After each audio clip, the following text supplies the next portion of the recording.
Hey YouTube, I want to talk about Cheryl Underwood. First of all, I want to give a shout out to Cheryl. I am a fan of Cheryl. What I like about Cheryl Underwood, she's so humble as a celebrity. And one of the things that I've noticed with Cheryl, she follows everybody who follows her back. If you follow her, if you hit that follow button on social media, she's going to follow you back. I like that. I respect that. She's very humbled. You know, she's a down-to-earth girl. And we all know the incident that happened when Sharon Osbourne used her white privilege and started crying and started performing like every other white person does when they want to get attention, when they want to get their way, and when they want sympathy. That was some bullshit, how she performed on national television. But y'all know what I want to talk about. I want to talk about how Cheryl Underwood felt the need. She felt the need, and she felt that it was an obligation to keep calm because she was afraid. If she made any wrong move or any wrong gesture, she knew the world would view her as this angry black woman. Disgusting. Disgusting. And we see it all the time. White women can perform. They can throw fits. Look at how the lady that was playing with Serena Williams, how she performed. You did not hear anything about it. And I remember the only reason why it was a big deal was because it was televised. No one talked about it. It was normal for her. She threw a fit. But soon as Serena Williams would get up there and break her tennis racket out of frustration or out of disappointment because she lost or they were cheating, and she scream and shout and just simply expressing her emotions. It's all over the news. It's all over CNN. People showing pictures. She's trending. It's all on my timeline. But why?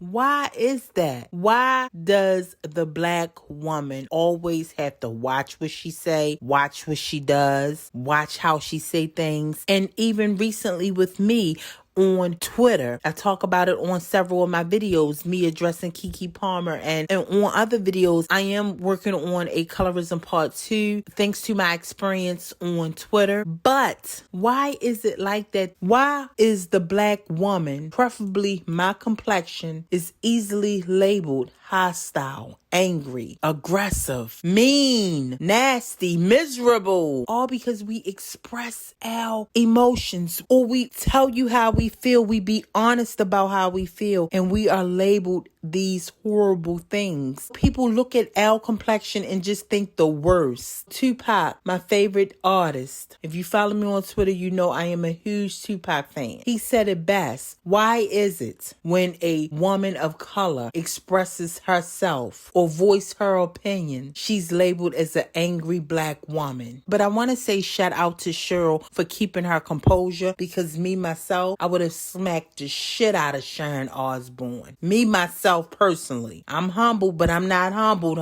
You know, that was just disgusting how she got up there and performed and act like an asshole like that to Cheryl Underwood. And she had to keep her composure because she kept thinking, I am the black woman. I am going to get stereotyped. And you know what? Honestly, it's not going to change. This is something that started from slavery. Unfortunately, this is something that us black women have to deal with for the rest of our lives. Let's keep it real. For the rest of our lives, we're living in America. America was built on racism. It's never going to go away. The country we live in, the United States of America, is corrupt down to its soil. But unfortunately, if you look at it, it's not just America. It's all over the world. Someone of a lighter skin, when they voice their opinion or express their feelings, they viewed as gentle. I talk a little bit about this in my colorism video, how people with lighter skin is viewed as gentle, softer, and when they express their feelings, they're portrayed as the victim. Even if they're expressing anger,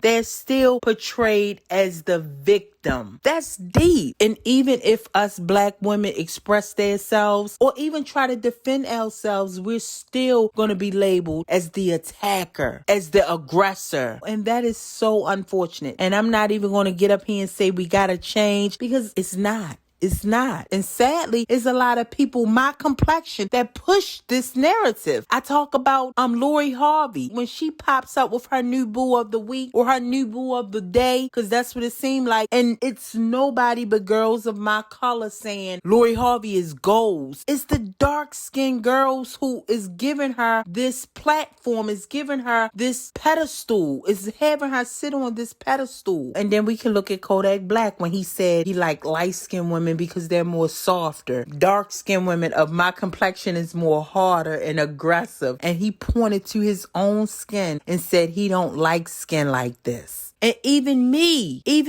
when I was being attacked on Twitter because I was tweeting a lot, it was the people of my complexion, my skin hue that was coming after me saying, get some rest. You're depressed. Get a life. You have no life. Go seek help. And I would get these tweets right above my tweets. And we all know Keke Palmer was one of them. And it's just so unfortunate that it's our own people who pushes this narrative. Yes, I stated earlier, it's America. It all stems from slavery, how they push that narrative that light skin is better. I want to say Cheryl Underwood did an amazing job, how she kept her composure. Unfortunate that she had to do that, but she did, and she did a very good job. And she made me proud. She really made me proud because I'm like, wow. But even before she talked about it, I knew that's why she kept her composure, because I knew she knew that she was going to get stereotyped and labeled. Even if she didn't want to, she still had to. It's so unfortunate that we are so stereotyped. So again, shout out to Cheryl Underwood. She made me proud, keeping her composure. Until next time, YouTube, peace.